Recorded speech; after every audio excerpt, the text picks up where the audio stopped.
The white working class is no better. The GOP sells out the workers in this country. But guess what? At the same time, you would have the white working class trade their homeland for handouts. This land is our land! This land is our land! This land is our land! This land is our land! This land is our land! This land is our land! Get out! Hey,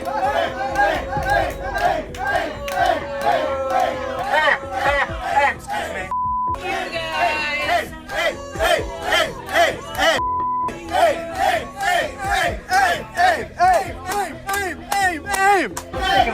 Let's take a moment here. What just happened? Let's process here just for a few seconds. I know this is the first time I've seen that. There was this remarkable moment of bravery where people in the crowd just started standing up and pushing back, and people of all ages and backgrounds started booing and booing, and after about 5 minutes they left.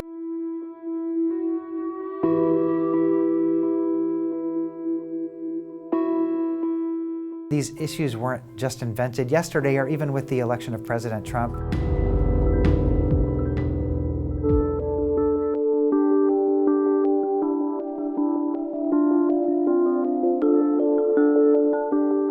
(1915 to 1918). That's the last time that white men have had a 3-year drop in lifespan the way they're seeing it now. The reason we're seeing shortened lifespans is in part about addiction, in part about economics, but it's also about particular health policies. It's almost like an epidemic, or what economists have called deaths of despair.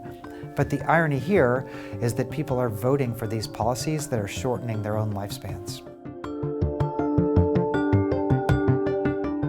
For example, in Tennessee, I studied what happened when the state blocked really implementation of the Affordable Care Act or expansion of any kind of government healthcare safety net.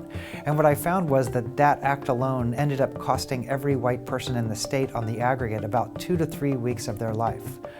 When I looked at the liberalization of gun laws in the state of Missouri, there were over 12,000 lost life years just in the first 5 years that those policies ended up passing. In the state of Kansas, they basically did these massive tax cuts that ended up enriching people at the very top of the economic system, but were terrible for working class people. When I talked to everyday people, really, I found a longing to solve some of these issues. In other words, people wanted better healthcare. They wanted safer communities. The problem was there were so many divisive messages. Policies were being coded as almost racial identities. The risk factor came because they elected politicians whose policies were based in these rhetorics of racial resentment. In other words, anti-immigrant, anti-government, pro-gun policies. And when those policies became what dictated the policies of particular states, everybody's health suffered regardless of whether they themselves were racist or not. The minute that working class conservative voters start realizing that these policies are killing them and asking for better policies from their leaders, that's the moment that things begin to change.